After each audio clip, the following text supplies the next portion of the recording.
This is a Joe Grasser production from the Wider TV team and family. That's Tupac Alive channel, past and present, political news team, and interviews.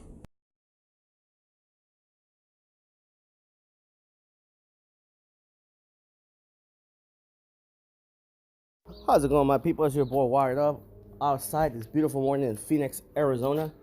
Hope everything's going good. Hope everything's crack-a-lacking. Let's get down to this video, y'all. Big shout out to Mr. Joe Grasser for finding this picture.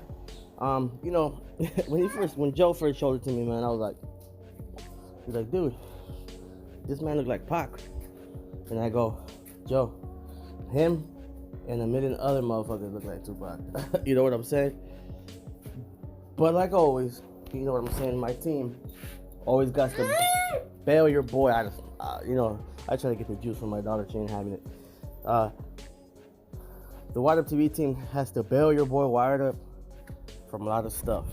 You know what I'm saying? So I took a closer look, you know, after Joe Grasser sent me this picture. And I go, man, he does look like Tupac a lot. You know? I mean, Jesus. I'm a very picky guy. I nitpick everything. My team knows it. The homies know it. You know what I'm saying? That's just the kind of person I am. I'm real raw. If there's something on my mind, I say it. If I think you fooling, I'm saying it. If I think you tripping, I'm saying it.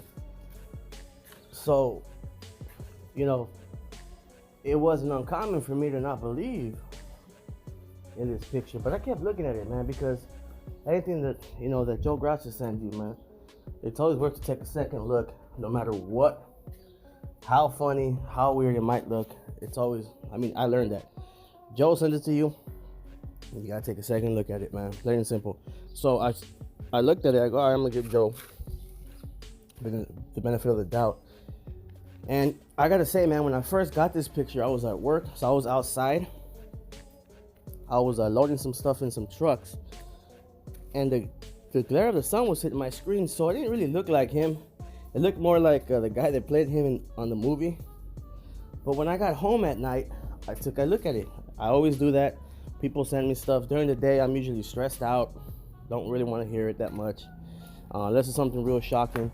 But when I get home, you know, when it comes from my people or from you guys as subscribers, I always take a second look at it. And I was like, Jesus Christ, he looks just like Pac. I mean, identical to Tupac. Not just a little bit, a lot of bit. You know what I'm saying? A lot of bit. So, I mean, I tripped out, man. So let me tell you guys what your boy thinks. I think, I mean, dude, this is even from the same time period.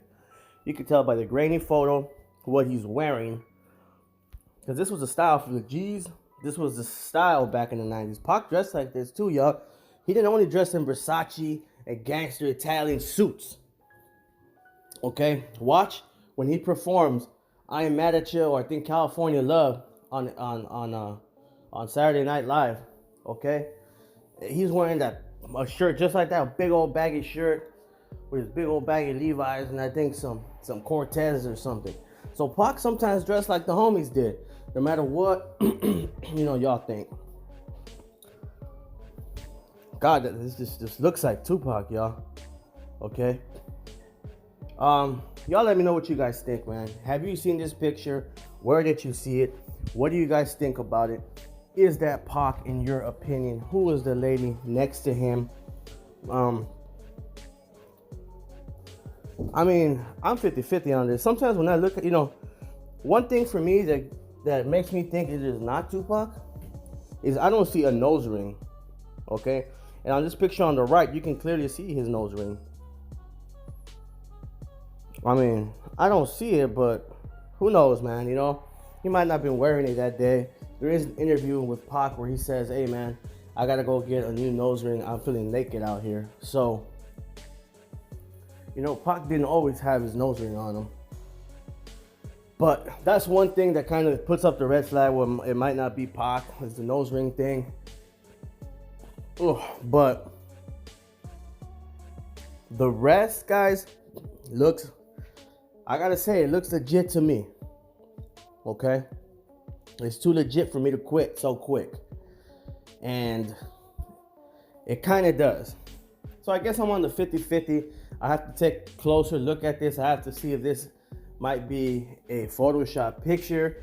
I have to see if there's a picture of Pac with the same woman.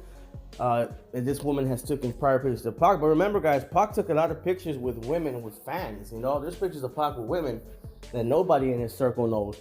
It's just somebody he was walking by, and Pac's the type of guy that never said no to autographs and pictures. That's why there's so many pictures of Pac with so many random people. So many videos of Pac. You go try to find pictures with Biggie like that. You know, new pictures popping out every freaking year. There's a new, every single year, there's a minimum of at least 2 pictures I've never seen of Tupac that come out and surface. Biggie, I believe since 2005, I have not seen a new picture come. I remember in 2005, man, you know, when this Google and YouTube thing was popping, it's when I saw at least 20 to 30 pictures of Biggie I've never seen. Maybe in 2006, I saw a couple of more. After that, nothing. But Pac, every year, I keep seeing the minimum 2 pictures, 1 picture that I've never seen of Pac before. You know what I'm saying? So you know he loved to take pictures. So I don't put it past him that he was walking by the hood, or he was, you know, doing his thing, and this woman was there, maybe a co-worker, an intern, whatever the case may be. She asked Pac, can I get a picture, you know, with my bear, or because it looks like they got a panda bear there, and he took it. Look at this picture here too with this lady. That's a random lady at the casino. Okay, this picture is not about that, but I'm just letting you guys know. So let's move on. Here's another thing that I found about the double story. People keep thinking there's a double. You guys keep asking my opinion. I keep seeing new stuff that makes me think there might have been a double, but I still stand with what I believe. I don't really believe 100% there was a double involved in the whole thing. I think Tupac had other plans when it comes to, you know, Social Security. I think Tupac was making plans with people to leave the country and all that stuff. But as for a double, for him to be at the casino and all that stuff, and then in the car, and nobody to even notice it or stuff like that, it seems far-fetched, right? But then when I see some of this stuff, hold on, I said it seems far-fetched, right? But then when I see some of these clues, some of these videos and all that stuff, it makes me think, man, well, Jesus, look at, they didn't stop Pac when he was running through the police. The police didn't even look at him twice, and this is the guy that beat up the man, but they stopped Orlando? The question Orlando, but they don't stop Pac? That's weird. That makes me think that man looked nothing like Tupac that was passing by. They needed him for the cameras or something, because they knew there was cameras there to get Pac away. That is entirely possible. So, you know, I'm on both sides of the fence, guys. Sometimes I believe there was a double, sometimes I don't. It doesn't mean I'm right. This channel is to put stuff out there. Y'all make up your own mind. See what y'all think. So look at what Frank Alexander said, his bodyguard that was with him 24/7 the moment he got to death row. Brick Frank, what's up? Pac always greeted me warmly, but this time I could tell he was particularly glad to see me too. We all embraced. It had been a long month. Pac was looking good. He was still skinny as all hell.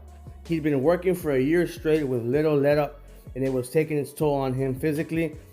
Okay, he was still skinny as hell. And this picture here, he don't look that skinny to me.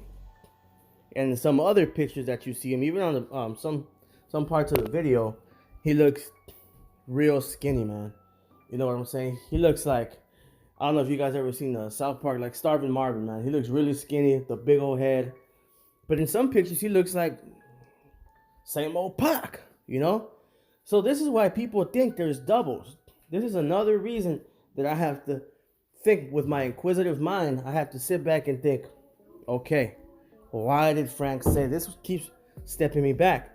But I keep looking because, like I said, guys, until we close this case, somebody definitive, something comes out, some kind of proof comes out that says 100% that Pac did not have a double. There was no double. That was the same Pac in every picture. Because people look different in pictures, man. I mean, I've taken pictures before, and I've seen myself in those pictures. I go, man, look, I got a big old head. And then I see that same picture about 5 years later, and I'm like, damn, I look good. And you know what I'm saying? And I've seen pictures of me where I look on the same year where I look different in different cameras, different camera angles, especially back in the 90s, y'all. They had throwaway cameras, they had professional cameras, all with different size lenses, and they're all gonna capture different kind of pictures. Some, even though you're close, will look far. You know, the good cameras back then will catch good stuff. Anyways, guys, this is what makes me think about stuff like that. You know what I'm saying? Why would Frank say that? And yada yada yada. So this is Frank Alexander, his own words I'm about to read to you guys, okay? He says, as soon as I get to the Luxor, I begin paging him repeatedly. He means Pac. I paged Michael Moore. I even tried to reach Reggie. Okay? I even tried reaching Reggie. Where was everybody? Here I am, the number one guy, and I lose Pac. Making a phone call 5 feet from him. It was the first time he'd ever left me, and it gave me an eerie feeling. My client had never been missing before. Big Frank, I hear Pac's voice behind me. I wave off. A wave of relief passed over me. Pac, where the hell you been, man? You left me over here. Oh, I asked him where you were at.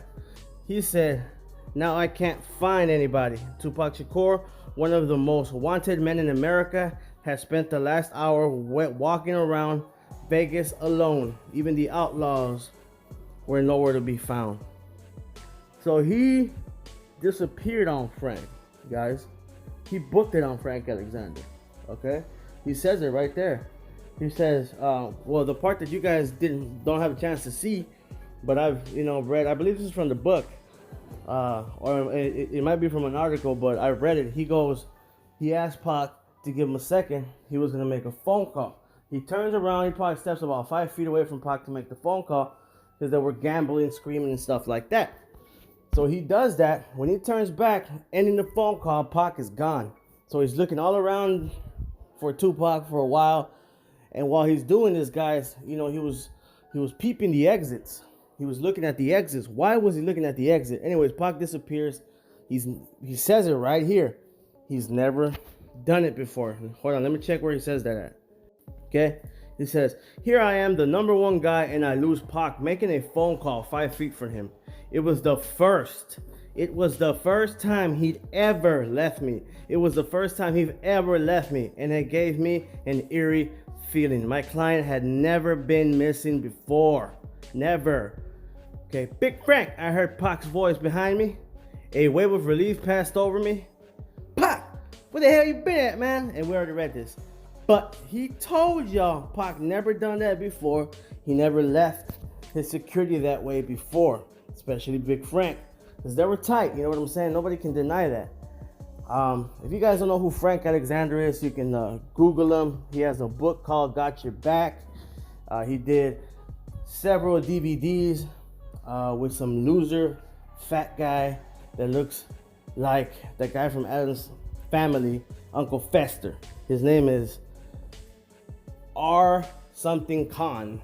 I don't want to say his name because these guys are flaggers, man. But I think his name is RB Khan or RJ Khan or something like that. I don't know his real name or anything like that, but I think his name is RJ Khan. His last name is Khan. So, anyways, guys, they made movies together and stuff like that. DVDs about conspiracies that were not true. None of them were true, by the way. They were just they were trying to make a quick buck out of Tupac's name. You know what I'm saying? And, thank God for Reggie Wright that he came out and exposed these liars, because now they're quiet and they're not talking all that BS. You know what I'm saying? But yeah, Big Frank, you know what I'm saying? Did some DVDs with these cowards and these liars, and he also wrote a book called Got Your Back, okay? And in this book that he wrote, he said all this stuff, guys, okay? But if you guys don't know who he is, do your research. He actually ended up killing himself. Allegedly, he was cleaning his pistol and shot himself in the head, okay? But there's people say that he was suicidal. There's people say he had drug addictions. the alcohol addictions. Many stories has been said. We don't know 100% for sure. I'm not trying to tell you this is what exactly happened, but allegedly the story I heard was that he was cleaning his pistol, it accidentally fired, and he killed himself. There's people and other stories that have said he killed himself on purpose because he was depressed, because this and that. There's plenty of stories out there. Y'all know the drill, okay? Do the research for yourself, put the pieces together, and you figure out what happened to him yourself. Don't take it from me or nobody else. But yeah, that's who Frank Alexander is, my people. And that's what makes me think, okay, he's never left his side before. Why would he leave his side now? He said it. He said it was an eerie feeling he got. He even got an eerie feeling from it. He goes, he never left my side ever before. Never. Why would he do it that night, guys? On the night where we seen people handpock stuff, when there is an alleged twin swap or double swap, when they swap, people think there was a double there, and sometimes I think so too when I see some of this evidence and pictures that people bring on.